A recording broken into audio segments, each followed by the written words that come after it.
मुसलमानांना वाटतंय हम दो हमारे धा हमारा सरकारच झालं पाहिजे. विचार करा, हा विषय अत्यंत गंभीर आहे आणि सिरियस आहे. आम्ही म्हणतोय नोकरी लागली पाहिजे, ते म्हणताय वाढवा सरकार आपलं बसलं पाहिजे. मग आता विचार करा, तुम्ही काय अल्प असतील माघार घेतात, बरोबरीने आले तुमच्यावरती करार तह करतात, गोडी गुलाबीनं राहतात, तुमच्यापेक्षा संख्या वाढली ते सत्ताधारी बनतात. ही गोष्ट कायम तुमच्या लक्षामध्ये असू द्या. जोपर्यंत ते तुमच्यापेक्षा, ते काँग्रेसला पण मानत नाहीत, काँग्रेसला पण माहित आहे काँग्रेस हे काय आहे, हे नुसत्या दाड्या कुरवाळत बसलेलं आहे मतासाठी. पण त्याला माहित नाही, त्यांनी मालेगावच्या निकालाचा विचार करायला पाहिजे. मालेगावमध्ये लोकसभेला फक्त 5,000 मतं भाजपाच्या उमेदवाराला पडली, 1,95,000चं लीड आहे. आणि विधानसभा आली, त्यांनी काँग्रेसला पण सोडून दिलं, त्यांचा माणूस निवडून आणला. हे सगळ्यांनी लक्षात घ्यायला पाहिजे.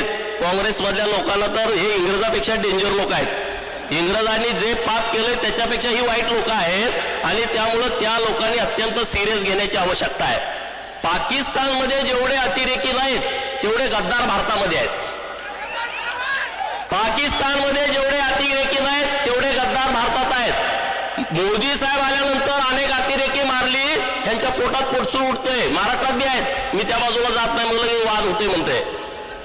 बरोबर ना? 88 वर्ष औरंगजेब जगला होता. मी कुणाशी काही म्हणत नाही, पण 88 वर्ष औरंगजेब जगला होता, त्याची वृत्ती किती वाईट होती तुम्ही बघा. लव जिहादचा विषय अत्यंत गंभीर आणि सिरियस आहे. रोज 2-4 घटना प्रत्येक तालुक्यात जिल्ह्यामध्ये घडतायत. काय आहे लव जिहाद? लव म्हणजे प्रेम, फसव प्रेम, आणि जिहाद म्हणजे इस्लामीकरण करण्याच्या दृष्टिकोनातून गैर मुसलमान लोकांना प्रेमाचं नाटक करून जाळ्यात पडायचं आणि एकदा त्या पोरीला जाळ्यामध्ये पाडलं, 2-4 पोरं झाली का मग छळ सुरू करायचा, तिच्यावर अन्याय करायचा, अत्याचार करायचा. तिकडं पण येऊ शकत नाही, तिकडं पण धड जगू शकत नाही. हे जे लव जिहादचा सगळा विषय आहे, हा अत्यंत काळजीपूर्वक आपल्याला हँडल करावा लागेल.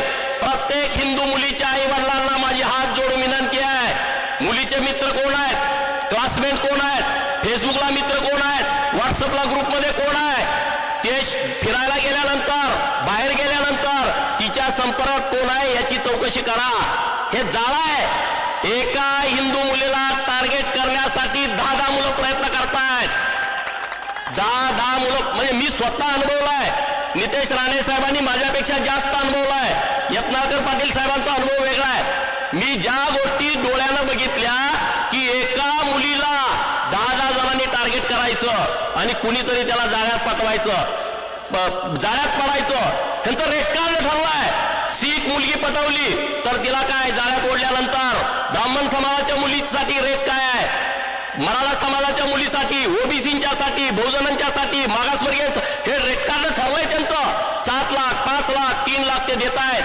अरे त्याला कपडे नसेल, त्याला बूट पण देत आहेत, जीन्स पण देत आहेत, गाडी पण उसनी देत आहेत. आणि पोरीला मला विनंती करायची आहे, अक्कल नसल्यासारखं वागू नका, तुमच्या पाया पडतो. इतकं वाईट हाल करतेत. एवढं फ्रीज मध्ये तुम्ही घातलेले तुकडे तुकडे बघतायत, तरी तुम्ही मित्र करतायत. तुमच्या ज्या मैत्रिणी आहेत त्या सुद्धा, ते केरळा स्टोरी आहे ना, तसा हा प्रकार आहे. हे केरळा स्टोरी का अशी कुणीतरी तयार केलेली स्टोरी नाही आहे. म्हणून हे सगळं काळजीपूर्वक बघा. सोलापूर शहरातली लोकशाही मराठी, ऐका, पहा, जागरूक रहा.